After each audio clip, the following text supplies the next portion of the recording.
Both potential and announced Republican presidential contenders are seeking to contrast themselves with former President Trump by pitching a more optimistic message to GOP primary voters.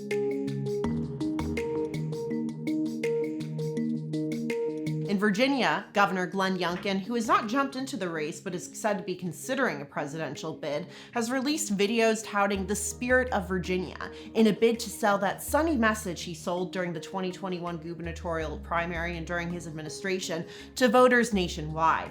For Senator Tim Scott from South Carolina, who also hasn't jumped in but is considering a race, he's also sold a more optimistic message, talking about his own background. I could not have imagined this when I was a poor kid growing up in a single-parent household in North Charleston, South Carolina, that one day I would represent the great state of South Carolina. Nikki Haley, the only other Republican to officially jump into the race with former President Trump, has talked about her experience growing up in South Carolina as the daughter of two Indian immigrants. I was the proud daughter of Indian immigrants. Not black, not white. I was different.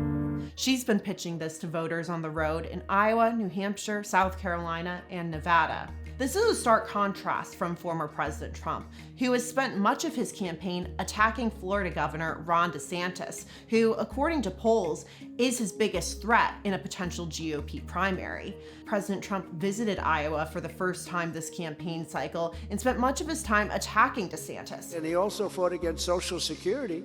He wanted to decimate it and voted against it 3 times. Voted against Social Security. That's a bad one. A lot of people don't know that. You have to remember, Ron was a disciple of Paul Ryan, who is a rhino loser who currently is destroying Fox. And to be honest with you, Ron reminds me a lot of Mitt Romney. However, DeSantis has been able to thread the needle, appearing brash and in your face like former President Trump when talking to base GOP primary voters who are looking for a conservative warrior, while at the same time showcasing his ability to govern like he's governed in the state of Florida. In 2021, DeSantis appeared alongside President Biden in the wake of the Surfside Tower collapse outside of Miami.